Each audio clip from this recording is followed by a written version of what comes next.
반갑습니다, 여러분. 오늘은 전진의 대외 확장에 대한 것을 말씀드리겠습니다. 북연은 전현이 호래간 서쪽 땅을 떼주겠다는 약속을 지키지 않자 분기탱천하여 전현을 침공하게 됩니다. 왕맹이 총대장이 되어 병주의 호간을 공격하고 장수 양안이 진양을 공격합니다. 자, 이것이 병주 지역의 지도거든요. 아시다시피 병주에는 산맥들이 굉장히 많습니다. 자, 여기가 전부 산맥이거든요. 산맥이고 산맥이고 산맥이고 이 틈틈이 평지가 있어서 이런 곳에 도시를 짓는 거죠. 여기 보시면 또 제가 하얀색 표시를 해놨죠. 하얀색 실선인데 이것이 당시 병주 안으로 진입할 수 있는 지름길입니다. 자, 여기 보시면 태행경, 백경, 부구경, 정경이라 돼 있죠. 이 경자가 바로 지름길 경자거든요. 자, 그렇게 보시면 됩니다. 자, 왕맹은 이 밑에 있는 태행경을 통과해서 이곳 호간을 공격해서 함락시킵니다. 그리고 장수 양안이 별도의 군대를 이끌고 북상하여 이곳 진양을 공격하게 됩니다. 자, 보시면 이곳이 예전에 진양의 옛 성터거든요. 역사 기록에는 이 진양을 태원이라고 부를 때도 있고 진양이라고 부를 때가 있는데 같은 곳이라고 생각하시면 될 듯 합니다. 이 태원시는 지금도 있죠. 자, 구글 지도를 보시면 자, 여기 태원시라고 보이시죠? 그 당시 태원성 혹은 진양성은 지금의 태원시보다 좀 아래에 있었습니다. 자, 요쯤에 있었거든요. 그것을 어떻게 알 수 있냐면 여기에 있는 호수가 진양호이거든요. 현재 태원시는 진양호 북쪽에 있잖아요. 근데 그 당시 태원성, 즉 진양성은 이렇게 밑에 있었습니다. 자, 보시면 자, 지금 여기 보이시는 옛 진양 성터를 보면 여기 진양호 호수가 있죠. 근데 표시는 어떻습니까? 성이 진양호 밑으로 돼 있죠. 이런 차이가 있다고 보시면 될 듯 합니다. 전현의 황제 모용위는 전진의 침공 소식을 듣고 태부 모용평에게 군사 30만 명을 내어주어 막게 합니다. 모용위는 신하들과 대화하면서 전쟁의 승패가 어찌 될지 묻거든요. 이럴 때 꼭 아부하는 사람들이 있기 마련이죠. 이봉이라는 신하가 전진의 군사는 아군보다 적고 왕맹의 제주가 평범하기 때문에 모용평의 상대가 되지 못한다고 주접을 떱니다. 눈이 삔 것인지 아니면 오직 아부만을 하기 위해 작정을 한 것인지 모르겠지만 왕맹이 모용평의 상대가 되지 못한다는 말은 지나가는 개도 웃을 일이죠. 한편 왕맹은 이 호간에서 승리했을 때 전현의 황족 모용월을 사로잡는 공을 세우거든요. 이 소식을 들은 주변의 군현에서는 소문만 듣고도 항복하였다고 합니다. 자, 근데 전진의 장수 양안이 이곳 진양을 공격했는데 진양의 방비가 탄탄해서 떨어지질 않는 겁니다. 예로부터 진양은 북방 유목민을 막는 군사 요충지였거든요. 이에 왕맹은 이곳 호간에서 북상하여 양안을 도와 이곳 진양을 공격하게 됩니다. 왕맹의 부장 장자가 땅굴을 파서 정예병 수백 명을 인솔하고 성 안에 들어가서 성문을 부수자 전진의 군사가 성 안으로 돌격합니다. 이 장자는 등강과 함께 관장지용, 즉 관우 장비와 같이 용맹하다는 평가를 받는 맹장입니다. 이렇게 진양이 함락되자 전현의 황족인 모용장이 포로가 됩니다. 그러자 전현의 총대장 모용평은 왕맹을 두려워하여 감히 구원하지 못하고 노천에 주둔하게 됩니다. 자, 지금 제가 실수로 여기 모용충이라고 했는데 모용평입니다.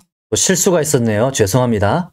자, 이 모용평이 이 부구경을 통해서 산맥을 넘고 노천이라고 불리는 하천의 남쪽에 진을 치게 됩니다. 자, 그것이 노연이라고 보시면 될 것 같습니다. 왕맹은 군사를 이끌고 노천으로 가서 모용평과 대치를 합니다. 다시 내려오는 거죠. 왕맹은 장군 서성을 보내 전현의 허실을 염탐하도록 합니다. 정오까지 돌아오기로 했는데 서성이 길을 헤맸는지 어쨌는지 약속보다 늦게 귀환하게 됩니다. 그러자 왕맹이 화가 나서 서성의 목을 베려고 하거든요. 그러자 등강이 나서서 말립니다. 지금은 적과 싸울 때이니 장수를 처형해서는 안 된다는 것이었죠. 하지만 왕맹은 서성을 용서하면 군법이 바로 서지 않는 이유로 거부를 합니다. 등강은 물러서지 않고 다시 부탁합니다. 서성과 함께 선봉으로 공을 세울 테니 봐달라고요. 그런데도 왕맹이 허락하지 않거든요. 둘 다 고집이 센 거죠.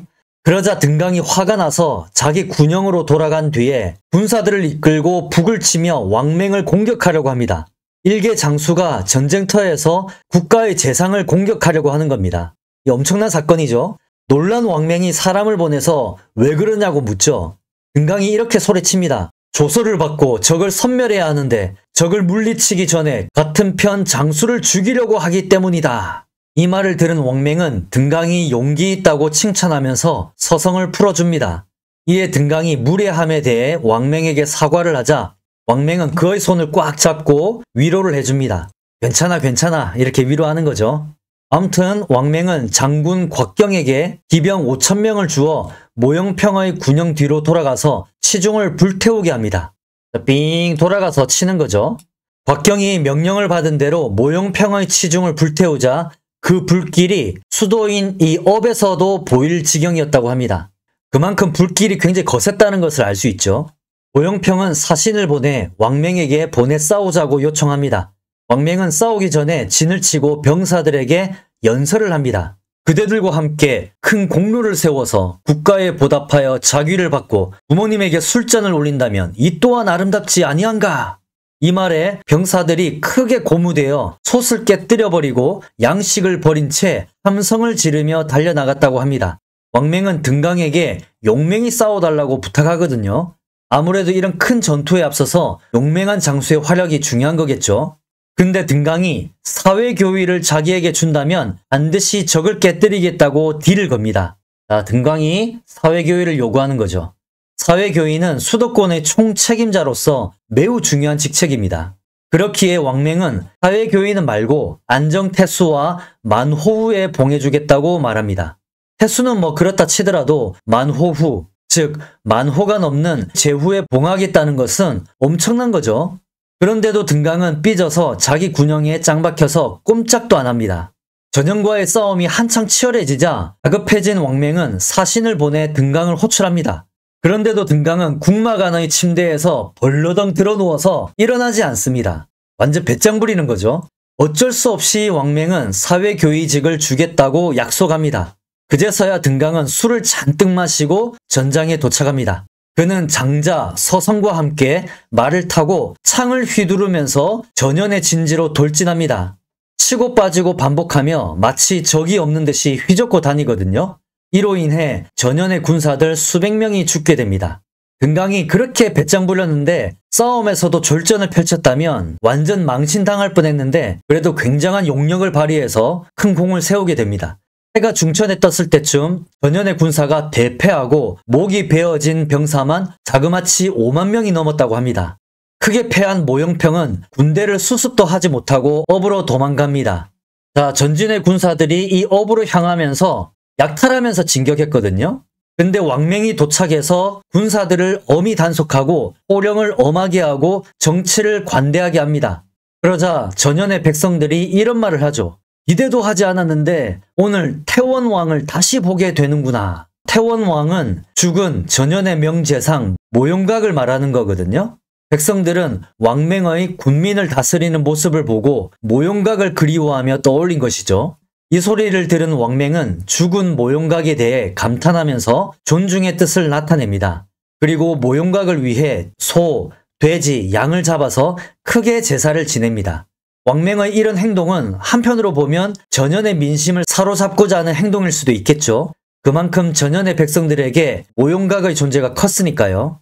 전진의 군사들이 업을 포위하자 여울이라는 사람이 부여 고구려의 포로들을 이끌고 업의 북정문을 열고 전진의 군사들을 받아들입니다. 한마디로 배신을 때린 거죠. 자, 여기서 재밌는 것은 부여와 고구려의 포로들이 업에 있었다는 것인데요. 이것은 과거에 전연이 부여를 멸망시키고 또 고구려의 수도를 함락시켰을 때 끌고 왔었던 포로들이었겠죠. 부견은 아군이 승리했다는 소식을 듣고 위풍당당하게 업에 입성하게 됩니다. 업이 함락되자 전연의 황제 모용위는 호위병사 1000여 명과 함께 북쪽으로 도망칩니다. 그러자 부견이 곽경에게 추격하라고 명령을 내립니다. 추격병이 쫓아오자 모용위의 호위병들은 거의 다 도망쳐버리죠. 결국 곽경의 부장 거무가 모용위를 따라잡아 포박하려고 합니다. 모용위는 정신없이 도망치는데 뒤를 돌아다 보니까 거무가 자기를 잡으려고 하는 거거든요. 그래서 호통을 칩니다. 너는 어떤 놈이길래 감히 천자를 결박하려 하느냐? 그러자 거무는 맞받아치죠. 나는 조서를 받들고 도적을 잡으러 왔는데 웬 천자란 말이냐? 결국 모용위는 포로가 되어 부견에게로 끌려갑니다. 북연이 빨리 항복하지 않는 것을 책망하자 모용위는 북쪽에 있는 조상들의 무덤에서 죽으려고 했다고 대답합니다. 이 말을 들은 북연은 측은한 마음이 들어서 용서를 해줍니다. 한편 전연이 멸망하는데 가장 큰 책임이 있는 모용평은 고구려로 도망을 칩니다. 하지만 고구려는 원수인 전연의 황족을 보호해줄 생각이 전혀 없었죠. 모용평의 아버지 모용황이 고구려를 침략해서 엄청난 피해를 주었기 때문에 고구려가 정신줄을 놓지 않는 이상 모용평을 보호해줄 이유가 없겠죠. 너 잘 만났다 일로 와 하면서 바로 결박을 해버립니다. 그리고 북연에게로 압송해버립니다. 참고로 북연은 고구려의 이런 행동이 고마웠는지 답례로 고구려에 스님을 보내고 불경을 전해주는데 이것이 고구려에 최초로 불교가 전파된 사례라고 하네요. 삼국사기 소수림왕 봉기에 보면 회사라는 단어가 있습니다. 회사. 이 말은 뭐냐면 회답하여 살해한다는 뜻인데 바로 북연이 모용평을 보내준 고구려에 대해 답례를 한 것입니다. 약간 우스갯소리 좀 하자면 이 모용평만 아니었으면 백제가 고구려에게 한성을 빼앗기지도 않았겠죠. 일종의 나비 효과라고 볼 수 있습니다. 자, 이게 무슨 말이냐면 모용평이 고구려로 도망가지 않았다면 고구려가 모용평을 붙잡아서 북연에게로 보내는 일도 없었을 것이고 그러면 북연이 답례로 고구려에게 불교를 전파하지도 않았겠죠. 그러면 승려 도림이란 존재 자체가 없었겠죠. 승려 도림이 장수왕의 스파이로 백제 계로왕을 꼬드겨서 국령을 낭비하는 일도 당연히 없었을 겁니다. 그러면 백제가 한성을 빼앗기는 일도 없었겠죠. 결국 이 모든 게 다 이놈의 간신 모용평 때문입니다. 약간 억지 해석이지만 어쨌든 연결 시켜보면 그런 결론이 나오는 거죠. 한편 북연은 전연의 황족들과 후비, 백관들을 비롯한 현비족 4만 명을 이끌고 장안으로 끌고 갑니다.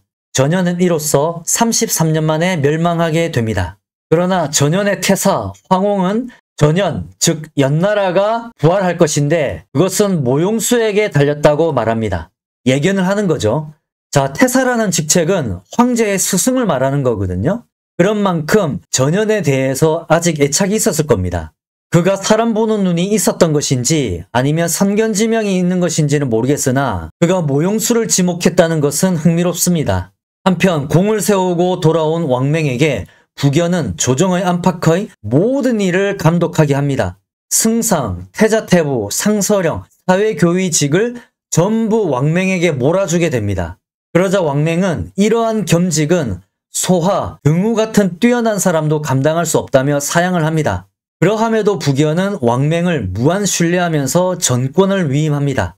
기록에는 이로써 국가의 모든 일이 왕맹으로 말미암지 않은 것이 없었다고 합니다. 이로 말미암아 전진은 더욱 부강해지고 싸우면 이기지 못하는 일이 없게 됩니다. 북연은 자기 아들들에게도 왕맹을 마치 나를 섬기듯 하라고 명령을 내립니다. 아버지처럼 왕처럼 대하라는 거죠. 이것을 보면 북연이 왕맹을 얼마나 신임하고 존중했는지 엿볼 수 있는 대목입니다. 삼국지의 유비가 제갈공명을 존중했던 것이나 북연이 왕맹을 존중했던 것이 참 비슷하죠. 이렇게 한 사람에게 모든 권력이 집중되는 것은 역사적으로 볼 때 결코 좋은 것은 아닙니다. 그래서 법가를 집대성한 한비자도 신하에게 권력을 몰아주는 것은 망국의 지름길이라고 주장했거든요. 하지만 다행히도 왕맹이 북연에게만큼은 충직한 사람이었기에 그런 패단은 없었죠. 아니면 그런 패단이 나타나기 전에 왕맹이 죽었기 때문에 드러나지 않았을 수도 있겠죠. 그동안 북조 국가들에게 가장 위협적인 존재였던 동진의 명장 환원이 373년에 죽습니다. 자, 죽고요. 환원이 죽은 것을 기회로 북연은 곧장 동진의 촉지방을 치기로 결정합니다. 그는 장수들을 파견하여 한중, 건각, 우성, 홍도마저 함락시키게 됩니다. 결국 전진의 장수들이 이 양주와 익주, 이 두 주를 평정하여 촉지방을 장악해버립니다. 전진은 하북에 이어 서초까지 점령해서 영토를 크게 확장하게 된 것이죠. 당시 천문을 담당하는 해사령 직책에 장맹이라는 신하가 있었거든요. 이렇게 천문을 쭉 보니까 연나라를 상징하는 별들이 전진을 의미하는 별들을 침범하고 있는 것을 보게 됩니다. 당시 천문에는 그 별자리마다 국가의 지역에 해당하는, 지방에 해당하는 그런 자리가 있거든요. 그래서 어떤 별자리는 관중에 해당하고 어떤 별자리는 하북에 해당하고 뭐 그런 게 있었다고 합니다. 그래서 그것을 통해서 천문을 해석하는 거죠.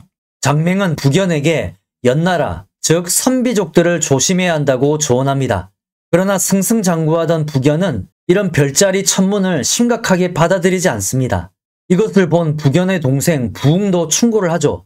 선비족들이 여러 주에 할거하고 있고 그들이 관직을 얻어 조정에 가득하니 조정을 기울일 정도라고 이야기를 합니다.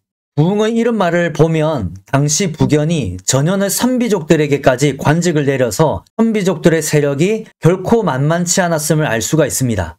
하지만 북연은 이런 말을 새겨 듣지 않죠. 자기는 여러 민족들을 혼합하여 한 집안으로 만들 것이니 염려하지 말라고 합니다. 이것을 보면 북연의 이상이 어떤 것인지 알 수가 있습니다. 그는 각 이민족들을 전부 포용해서 하나의 민족으로 대통합하는 것을 꿈꾸었던 것 같습니다. 그동안 각 이민족들이 서로 피를 흘리고 또 같은 이민족들 가운데서도 집안별로 나누어서 싸우고 그랬잖아요. 그래서 북연은 이런 것을 완전히 종식시키고 평화의 대제국을 건설하려고 한 것이겠죠. 이러한 때에 북연이 그토록 신임하던 명재상 왕맹이 몸이 안 좋아지더니 병이 들어 눕게 됩니다. 기겁을 한 북연이 왕맹의 회복을 위해 대사를 지내기도 하고 죄수들을 사면하기도 합니다. 그러나 왕맹은 자기가 죽을 것을 알았는지 마지막 상소문을 올립니다. 그는 북연에게 처음 잘했던 사람이 끝을 잘 마치는 것은 아니기 때문에 끝까지 방심하지 말고 애쓰셔야 한다고 조언을 합니다. 이 상소문을 받아본 북연은 슬퍼서 통곡했다고 합니다. 그는 직접 왕맹에게 찾아가서 뒷날에 대한 자문을 구하거든요. 이때 왕맹은 동진을 치지 말고 선비족과 강족을 차츰 제거해서 사직을 안정시킬 것을 요청합니다. 그러고는 죽습니다. 왕맹이 죽자 북연은 이렇게 말합니다. 하늘이 나에게 천하통일을 하지 못하게 하는 것인가? 어찌하여 나의 왕맹을 속히 빼앗아 간단 말인가? 여기서 중요한 것은 왕맹이 동진을 치지 말라고 했던 부분입니다. 동진은 신하들과 주군이 서로 하나로 뭉쳐있기 때문에 공략하기가 쉽지 않다는 것이 그 이유였습니다. 왕맹이 멀리 떨어져 있는 동진 조정의 사정까지 다 꿰고 있었다는 것을 알 수가 있죠. 이는 정보 수집을 평소 많이 했던 것으로 보입니다. 더불어 중요한 것은 선비족과 강족을 차츰 제거하라고 하는 것인데 왕맹이 이런 유언을 남긴 것을 보면 선비족이나 강족들이 위험한 존재라고 판단했기 때문이겠죠.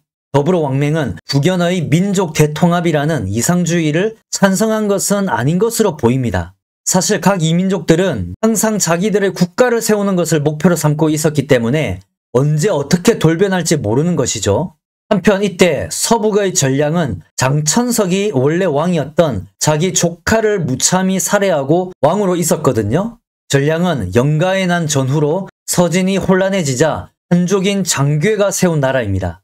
대대로 서진과 동진 조정에 충성을 바쳐온 그런 국가입니다. 근데 이 장천석이 술과 여자에 빠지고 세자를 내쫓고 총애하던 첩의 아들을 세자로 세우는 등 계속 삽질을 하거든요. 그러자 신하들에게 신망을 잃게 됩니다. 북연은 전량이 자기에게 번신으로서의 역할에 소홀하다는 것을 명분으로 군사를 일으킵니다. 자, 이것을 보면 명분이라는 것은 역시 만들기 나름인 것 같습니다. 야, 네가 보낸 조공품을 확인했는데 영 시원찮던데? 번신으로 역할을 제대로 하지 않는구만 하면서 뭐 이렇게 트집을 잡는 거죠.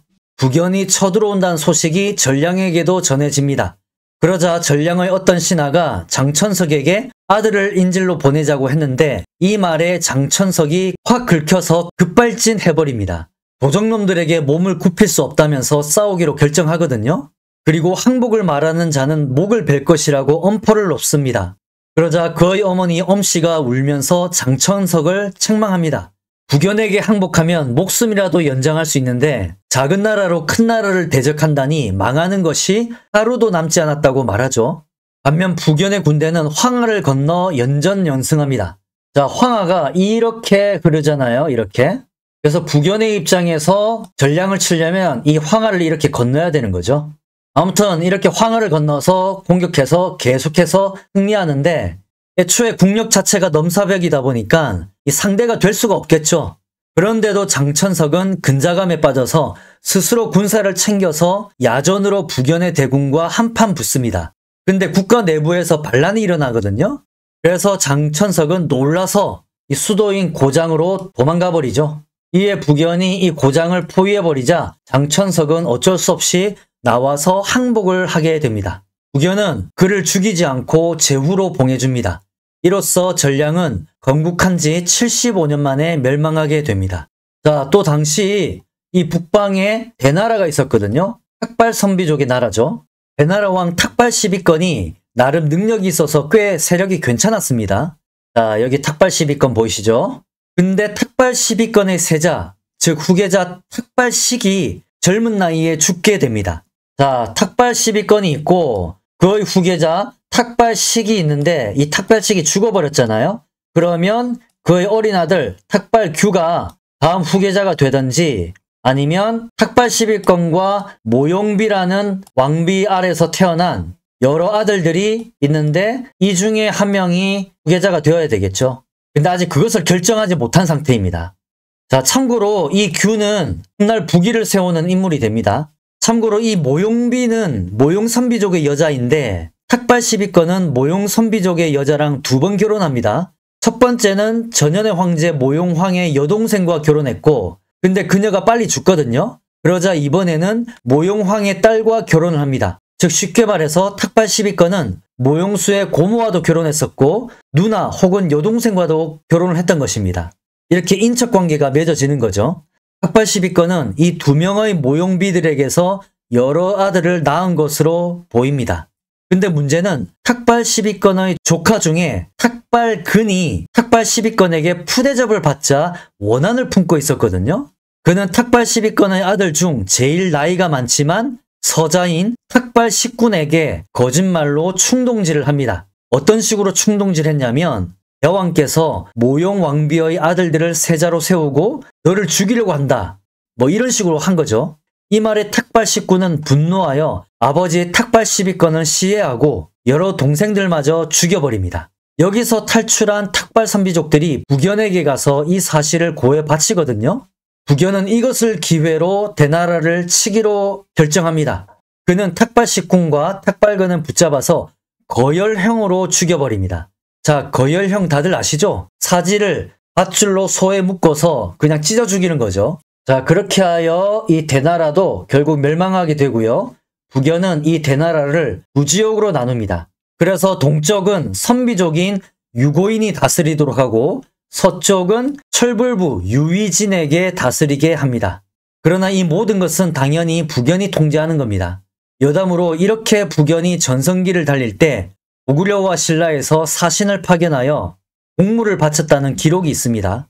한편 동진에서는 전진이 무섭도록 팽창하며 세력을 불리자 당연히 위기의식을 느낄 수밖에 없습니다.